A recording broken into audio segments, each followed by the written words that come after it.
റജബ് എന്ന് പറഞ്ഞ നിസ്കാരത്തിന്റെ വാർഷികം നടക്കണ മാസാത്. ഈ മാസത്തിലാണ് നിസ്കാരം നമുക്ക് കിട്ടിയത്.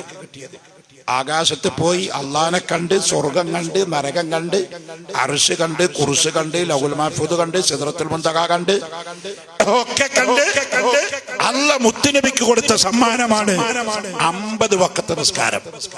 അതൊക്കെ പറയുകയാണെങ്കിൽ ഖുർആനുണ്ട്. ആ 50 വഖത്ത് ഉണ്ടായിരുന്നെങ്കിൽ ഇപ്പൊ നമ്മുടെ അവസ്ഥ എന്താവും? 5 വഖത്ത് കൃത്യമായി നിസ്കരിക്കാൻ നമ്മളെ കൊണ്ടാവുന്നുണ്ടോ? ഈ കൊടും തണുപ്പത്ത് സുബഹിക്ക് നീക്കാന്നുള്ളത് വല്ലാത്തൊരു 5:20, 5:24, 23 ഇപ്പൊ ബാങ്ക് കൊടുക്കണം. എന്നാലും സുബഹിക്ക് നീക്കാന്നുള്ളത് വല്ലാത്ത വിഷമല്ലേ? സുബഹി ഖളാ ആക്കാത്തവനാണ് യഥാർത്ഥ മുഅ്മിൻ കേട്ടോ. ഏത് പ്രതിസന്ധി ഘട്ടത്തിലും സുബഹി അതിന്റെ അവലോകത്തിൽ നീച്ച് സുബഹിന്റെ മുമ്പുള്ള 2 റക്അത്ത് ഒരിക്കലും നഷ്ടപ്പെടുത്താതെ നിങ്ങൾ നിസ്കരിച്ചോ.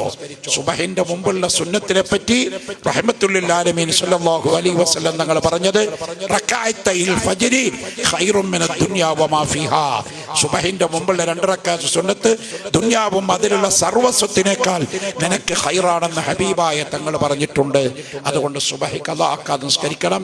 നിസ്കാരം നമുക്ക് കിട്ടിയത് ഈ റജബിലാണ്. 50 വഖത്തുള്ളത് മൂസാ നബി അലൈഹിസ്സലാം ഇടപെട്ട് ചുരുക്കി 45 വഖത്തും കട്ടാക്കി 5ലേക്ക് എത്തിച്ചത് കരീമുല്ലാഹി മൂസാ നബി അലൈഹിസ്സലാമാണ്. മരണപ്പെട്ടു പോയ അമ്പിയാക്കള് ആഖിറത്തിൽ സഹായിക്കും എന്നതിന്റെ ഏറ്റവും വലിയ തെളിവാണ് മിഅ്റാജിന്റെ ചരിത്രവുമായി ബന്ധപ്പെട്ടത്. മരണപ്പെട്ട പ്രവാചകരൊക്കെ ഹബീബായ തങ്ങൾ വിളിച്ചു വരുത്തിയിട്ട് ഇമാമെന്ന് നിസ്കരിച്ച മാസമാണ് ഈ റജബ്. അങ്ങനെ ചരിത്രത്തിന്റെ ഒരുപാട് ആവർത്തനങ്ങൾ കിടക്കുന്ന ഈ റജബ്, അല്ലാഹുവേ ഞങ്ങൾക്ക് നീ ബറക്കത്ത് ദായിമാക്കണേ അല്ലാഹ്.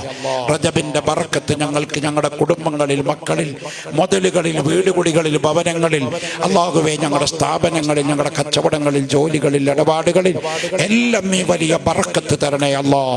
അഹ്മദുൽ കബീർ റിഫായി റളിയല്ലാഹു അൻഹുവിന്റെ പൊരുത്തം നൽകണേ അല്ലാഹ്. അവിടുത്തെ കാവല് ഞങ്ങൾ കേൾക്കണേ അല്ലാഹ്. സകല ശർറുകളെ തൊട്ടും കാത്ത് കാവലാക്കണേ അല്ലാഹ്.